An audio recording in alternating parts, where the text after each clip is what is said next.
Here is something that almost nobody in the world of sexual health says out loud, clearly, and without apology.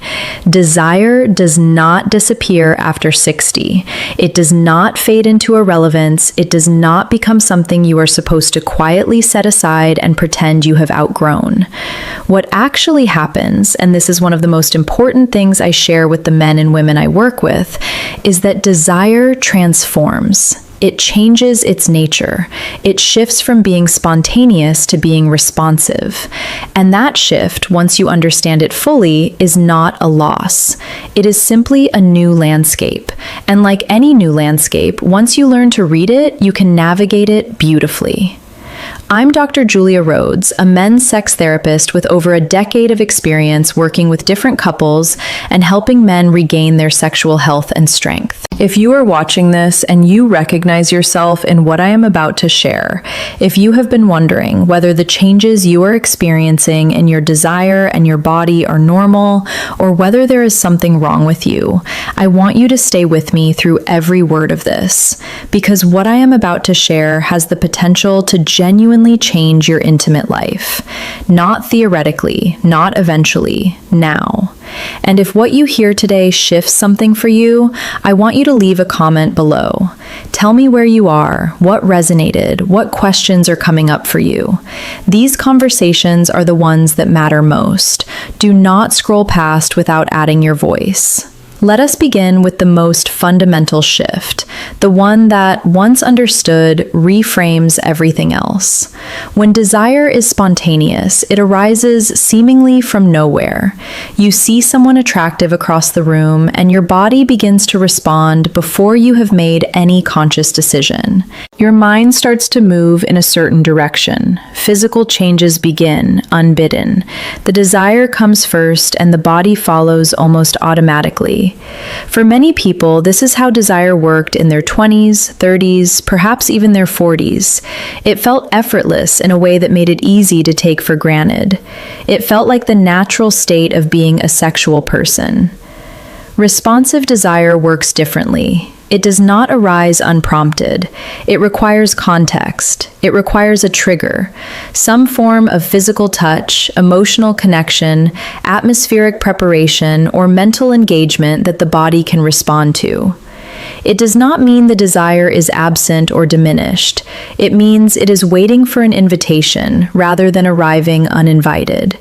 And once the invitation is offered, once the conditions are created, the desire that follows can be just as deep, just as rich, just as physically powerful as anything experienced in younger years. Sometimes more so, because it arises from a place of greater emotional depth and self-knowledge than youth typically allows.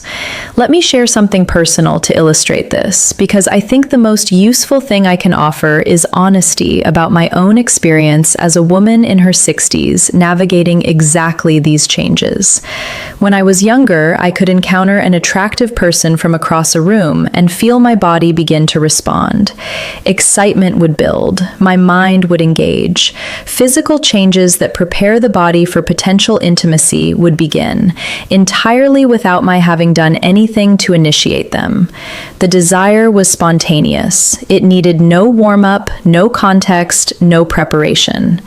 Before I continue, I want to point you towards something, because here is what I have come to understand after more than 10 years in this field. The conversation we are having today about her desire, about what she needs first, about closing the gap between you, is one essential piece of a much larger picture. And most men are trying to solve that picture one piece at a time, without the box, without the full image to work from, guessing at where each piece connects. I made a video that gives you the complete picture. Every piece, in order, from beginning to end. It covers what is happening with your erections and your performance, and exactly how to fix it. It covers the specific techniques that make a man over 60 not just capable in the bedroom, but genuinely extraordinary. And it covers precisely what we are talking about today, how to bring her desire to meet yours, so that you are not the only one reaching across that quiet evening. moving. It is the hand on your shoulder, step-by-step roadmap that nobody ever gave you, and I have put it all in one place. The link to that video is pinned in the comment section right now, and it is also in the video description below. Go there after this video, watch it, because what you are about to learn today will make complete sense inside that larger framework. Let's continue. Now, in my 60s, my body does not work that way. It is more responsive. What that means in practice is that I require some degree of physical touch or intentional preparation before desire becomes felt. Someone needs to touch my leg, place a hand on the back of my neck, offer a meaningful kiss, or begin to speak in ways that draw me toward intimacy. Or I need to create the context myself, to prepare in ways that signal to my body and my mind that this is the direction we are moving. Sometimes I wear lingerie that makes me feel sensual and present in my body. Sometimes I put on music that creates atmosphere, light candles, take a bath. I construct a scene that communicates to my nervous system. Something beautiful is about to happen. Get ready. And here is what I want every man watching this to understand about the women in their lives over 60. This shift to responsive desire is not a sign that she no longer wants you. It is not evidence that the attraction has faded or that she is no longer capable of deep physical engagement. It is a biological reality of this stage of life, one that is happening in her body with the same inevitability that changes are happening in yours. And understanding it, truly understanding it rather than interpreting it as rejection, is one of the most loving and practically useful things you can do for your shared intimate life. Because when you understand that her desire is now responsive rather than spontaneous, your entire approach changes. You stop waiting for her to initiate from a place of unprompted wanting. You start creating the conditions in which desire can arise. You become the trigger, not through pressure or expectation, but through the kind of patient, attentive, genuinely present approach to intimacy that I have spent years describing to the men in my practice. You become someone whose touch, whose atmosphere, whose emotional presence invites her body to respond. And when you do that consistently and skillfully, the response you receive will surprise you with its depth and its warmth. Now let us talk about the specific physical changes that are happening in women's bodies over 60, because knowledge is everything here. And one of the most common and most impactful of those changes is vaginal dryness. Vaginal dryness affects at least 50% of women over 60, likely more, because the shame and silence around this topic means that many women do not report it, do not seek treatment for it, and do not even discuss it with their partners. It is caused by the decline in estrogen that accompanies menopause and the years that follow, which reduces the moisture-producing capacity of the vaginal tissues and also affects the elasticity and thickness of those tissues over time. Left unaddressed, vaginal dryness can make penetrative intercourse genuinely uncomfortable or even painful, which, if it is not discussed openly between partners, can create a cycle of avoidance that neither person fully understands and both experience as loss. But here is what I need to say clearly, because there is an enormous amount of unnecessary shame and confusion around this. Vaginal dryness is entirely addressable. There are solutions, good solutions, and the most accessible and immediately effective of them is lubricant. I want to address the shame around lubricant directly because it is real and it is counterproductive. A significant number of people, men and women, operate under the assumption that lubricant is only for people who are experiencing a problem, that using it signals something is wrong or missing, that a woman who needs lubricant is somehow failing at arousal. I have heard this from countless people in my practice, and every single time I feel the same deep frustration at how much needless discomfort this misunderstanding has caused. Lubricant is not a solution to a problem. It is an enhancement. It makes physical intimacy feel better for both partners at any age, under any circumstances, regardless of the level of natural lubrication present. I keep lubricant on the side of my bed not because something is wrong with my body, but because it makes everything feel more pleasurable. Full stop. That reframe matters enormously. When you remove the shame and see lubricant as simply part of a thoughtfully equipped intimate life, the resistance to using it dissolves and both partners benefit immediately. A word about choosing the right lubricant, because this matters for both comfort and safety. Water-based lubricants are the safest choice for general use and the only type that can be safely used with latex condoms. They are easy to find, easy to clean up, and gentle on sensitive tissues. Avoid lubricants that contain glycerin, parabens, or other potentially irritating additives, particularly important for women over 60 whose vaginal tissues may be more sensitive than they were in younger years. Silicone-based lubricants are an excellent choice when you want a longer-lasting, more intensely slippery sensation and are not using latex condoms. They are safe, body-compatible, and require somewhat more thorough cleanup. Both types are readily available and inexpensive. Keep them accessible. Use them freely. Let go of any residual sense that their presence in your bedroom means anything other than that you care about making intimacy feel good. Now let us talk about foreplay, and I want to reframe what that word even means for couples over 60, because I think the conventional understanding of foreplay is one of the most limiting ideas in intimate life at any age, and particularly at this one. In the conventional framing, foreplay is what happens before sex. It is the preamble, the warm-up, the preparatory stage before the main event, which is understood to be penetrative intercourse. That framing does several unhelpful things simultaneously. It positions everything before penetration as less important. It suggests that the goal, the destination, is a specific act. And it implicitly devalues the enormous range of physical and emotional experience that happens in the space before that act. I want to offer a different frame entirely. For couples over 60, foreplay, extended, unhurried, genuinely attentive physical and emotional engagement, is not the warm-up. It is the experience. It is the main course, as I have said many times to the couples I work with. The intimacy that happens when two people who know each other deeply take their time with each other, that is not preliminary. That is the thing itself. And the practical significance of this reframe for women over 60 is enormous. Extended foreplay, by which I mean genuine, patient, attentive, physical and emotional engagement lasting 15, 20, 30 minutes or more, produces real physiological changes that dramatically improve the experience of penetrative intimacy, if that is where things go. Increased blood flow to the pelvic region. Greater natural lubrication, even in the presence of hormonal changes that reduce baseline lubrication. The lengthening and expansion of the vaginal canal through what physiologists call the tenting effect, which reduces the risk of discomfort from deep penetration.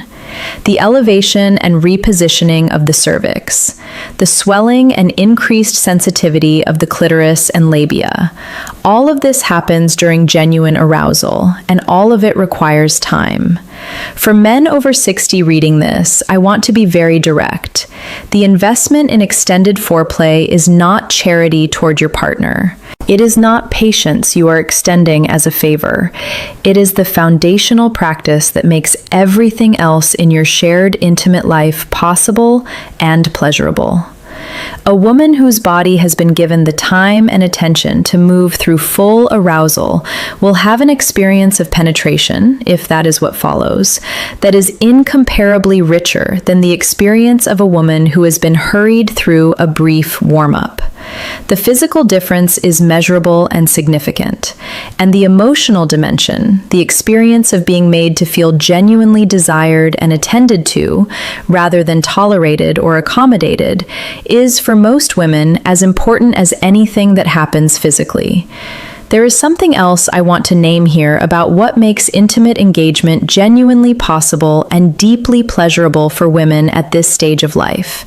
Libido, the genuine felt desire for sexual connection, is profoundly dependent on three things: feeling safe, feeling relaxed, and feeling genuinely desired. Not one of those three, not two of them on most days, all three simultaneously, as a sustained condition rather than a momentary flash.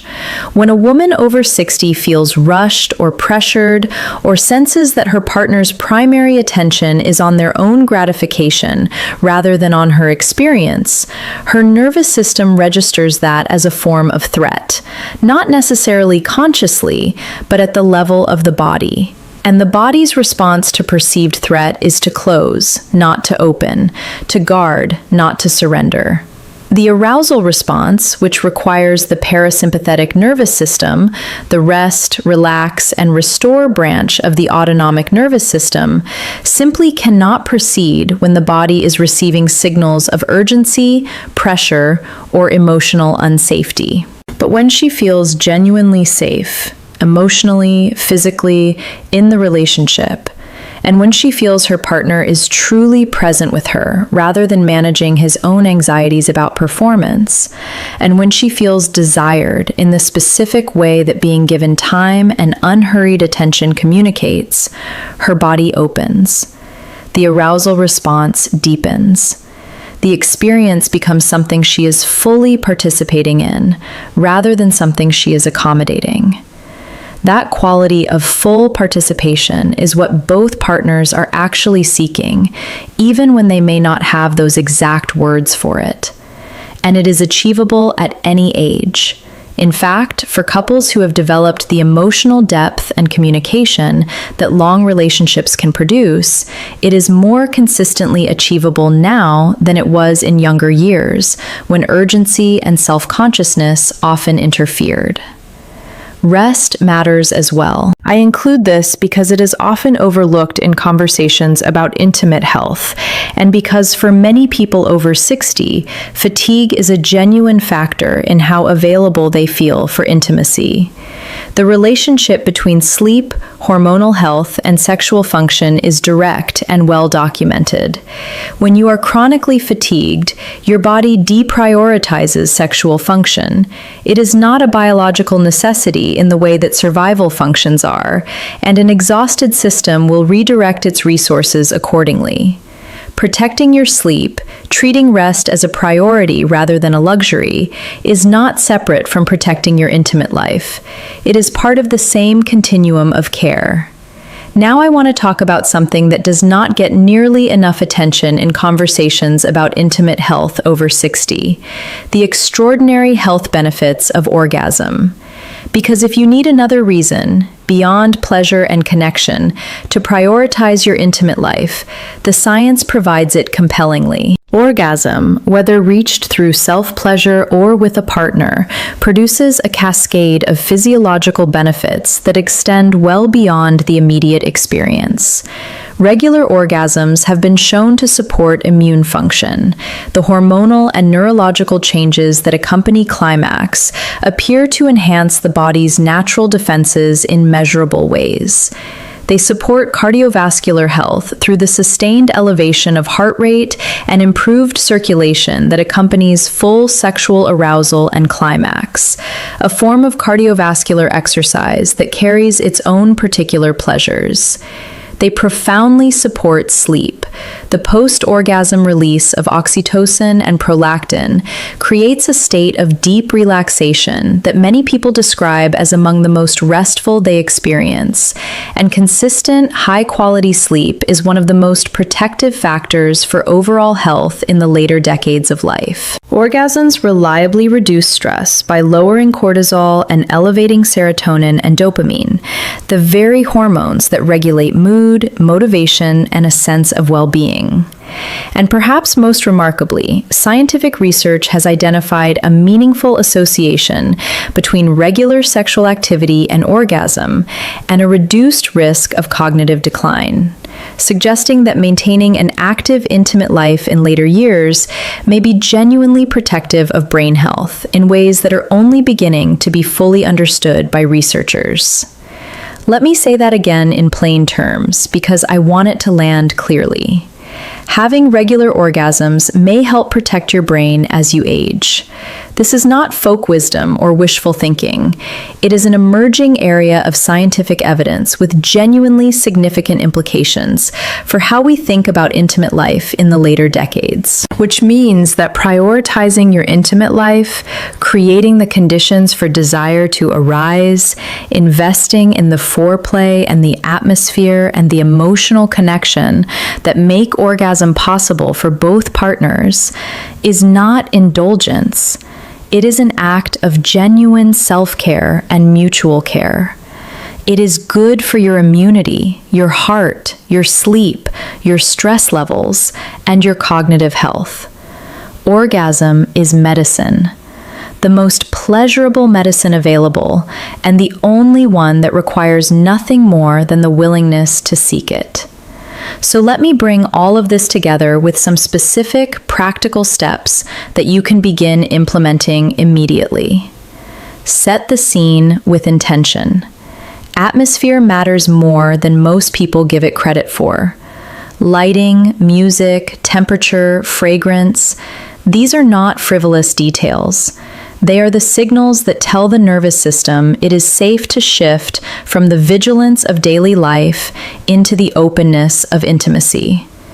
Soft lighting reduces self-consciousness. Music creates emotional resonance. A warm, comfortable environment removes physical distractions. Take these things seriously.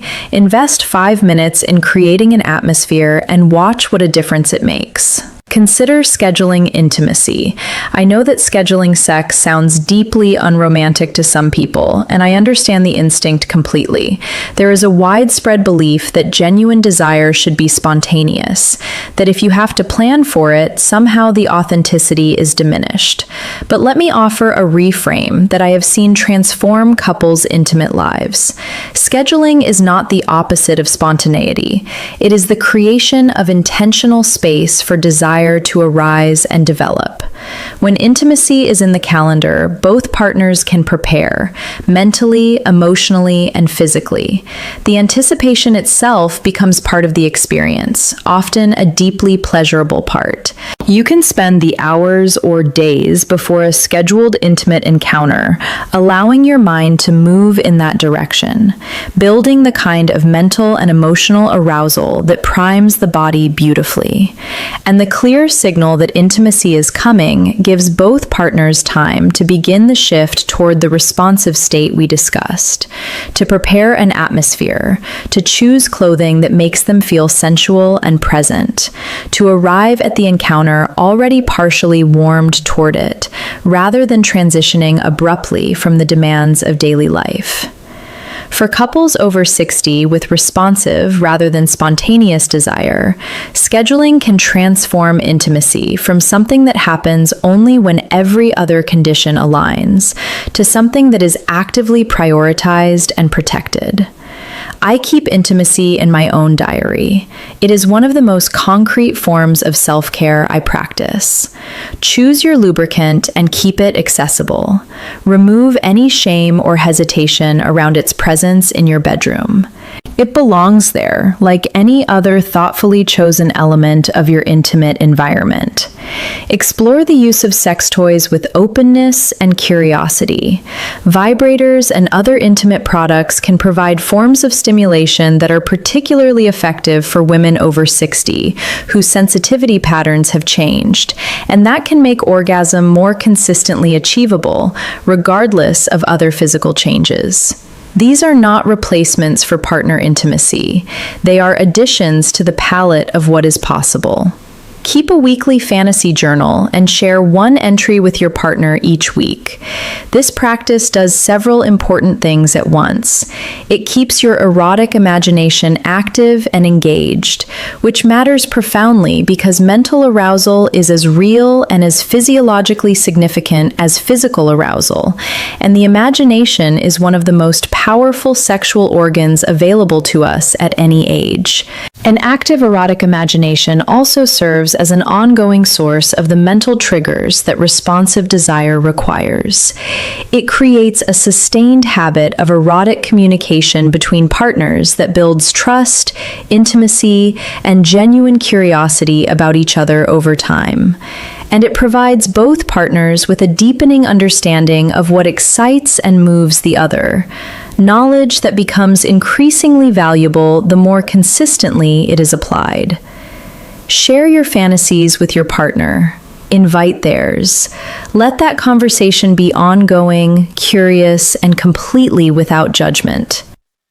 Finally, and this is perhaps the most important thing I will say today, give yourself permission to take this stage of your intimate life seriously. Not as a lesser version of what came before, not as a consolation prize, as a chapter with its own richness, its own possibilities, and its own particular beauty. The depth of connection available to couples who have known each other for decades, who have navigated life together through its difficulties and its joys, who bring to their intimate life the patience and emotional intelligence that only time produces, that depth is genuinely extraordinary. It is available to you. It is waiting for you to claim it. Now, I want to take a moment here because what I have shared with you today is one crucial piece of a much larger picture. Understanding what your partner needs is foundational, but for many men over 60, there is more going on than simply needing a new approach to intimacy. There are questions about erection and performance that haven't been answered. There are techniques and approaches that nobody has ever walked you through, specifically for men in this stage of life. There is the challenge of aligning your desire levels with your partner's in a way that feels natural and sustainable rather than forced or negotiated. These are not small questions, and they deserve complete answers. That is exactly why I put together something that I believe is the most comprehensive resource I have ever created for men over 60 who want to reclaim their full sexual confidence and their intimate relationship.